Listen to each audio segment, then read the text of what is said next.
Before starting एक brief introduction solo leveling के बारे में। कुछ साल पहले सोलो लेवलिंग के यूनिवर्स में एक पोर्टल खुल जाता है जिसकी वजह से दानव धरती पे एंट्री मार लेते हैं। अब जो इंसान इनको मारने के लिए जी जान से ट्रेनिंग करते हैं उनको हंटर कहलाया जाता है। इनमें भी डिफरेंट रैंक्स होती है, लाइक सबसे पावरफुल एस रैंक और सबसे वीक ई रैंक, जिसमें हमारा मेन कैरेक्टर भी होता है। अब पढ़ते हैं एपिसोड की ओर। एपिसोड के स्टार्ट होते ही हमें पता लगता है कि लो रैंक के हंटर्स की लड़ाई इन बड़े बड़े मॉन्स्टरस चींटियों से हो रही है। ये चींटियाँ इन पे भारी पड़ रही होती है और कई हंटर्स को मौत के घाट उतारने ही वाली होती है। तभी वहाँ पे एस रैंक हंटर्स आ जाते हैं और इन्हें बचा लेते हैं और इनको हील करने लग जाते हैं। सब एकदम कंट्रोल में हो जाता है और घायल हंटर्स खुश हो जाते हैं। पर फिर हमें ये बॉस वाइट एंट देखने को मिलती है और भाई फिर तो क्या ही फाइट सीन होता है, तुम खुद ही देखो। खैर ये वाइट एंट भी एस रैंक के हंटर्स द्वारा मारी जाती है। लॉल और भी बॉस एंट्स प्रकट हो जाती है और अब एस रैंक के हंटर्स को उनका सामना करना होता है। दूसरे साइड कमांडर जोई अपने सेना को एंट से लड़ने भेजते हैं, जहां वो कुछ एंट्स को तो यूं ही आग से जला के मार देते हैं, क्योंकि मैं आग से जलता नहीं, रिश्ता है मेरा आग से।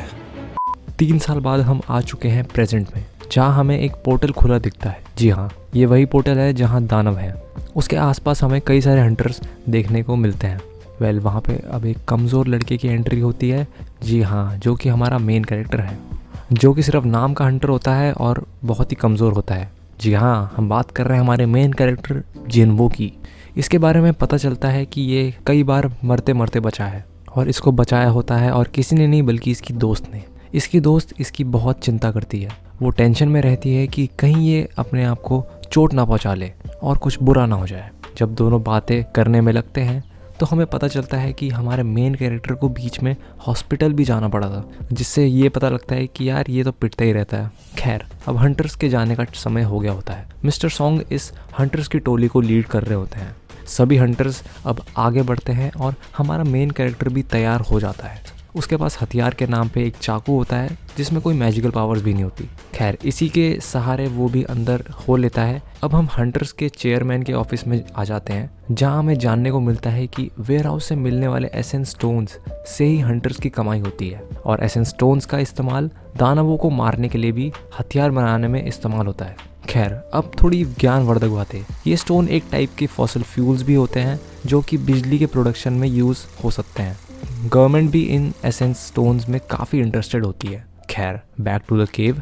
हमारे जिनू ने भी इकट्ठा कर लिया होता है एक एसेंस स्टोन एक दानव को मार के, जो कि काफ़ी खुशी की बात होती है इस कमज़ोर हंटर के लिए। तभी एक गॉब्लिन उन पे अटैक कर देता है।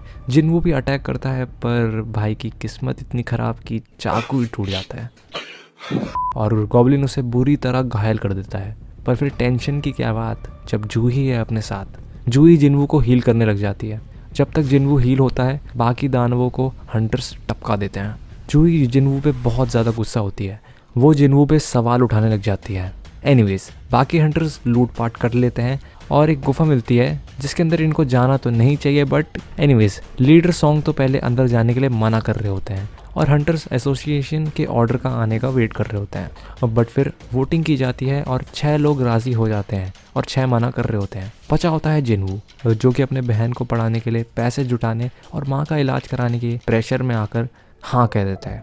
और फिर कहीं दूर सिटी में रोज़मर्रा की तरह एक चोर स्कूटी में लेडी का पर्स चुरा के भाग रहा होता है कि सड़क के बीच में एक लड़की खड़ी होती है और पता नहीं कैसे वो उल्टी गुलाटी मार के पर्स उससे छीन लेती है और उस लेडी को पर्स थमा के वहाँ से रफू चक्कर हो लेती है। ये लड़की कौन होती है, ये राज तो उसी के साथ चला जाता है। खैर, बैक टू द केव और यहाँ हंटर्स केव के अंदर जा रहे होते हैं। खैर, एंड में सबको एक बड़ा सा दरवाज़ा मिलता है और एंट्री मार ली जाती है, जहाँ सबका स्वागत जलती हुई ब्लू मशालों से होता है और वहाँ चारों ओर स्टैचूज़ ही स्टैचूज़ होते हैं, जिसमें सबसे बड़ा ये वाला होता है। वहाँ अजीब सी प्राचीन लैंग्वेज में कुछ नोटिस लिखा होता है जिसमें कुछ रूल्स लिखे होते हैं। मिस्टर सॉन्ग उन रूल्स को पढ़ने लगते हैं। तभी जूही जिनवू को बताती है कि कैसे उस स्टैचू की आंखें हिल रही होती है।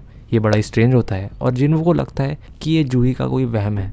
तभी दरवाज़ा बंद हो जाता है और अब ये लोग फंस चुके हैं।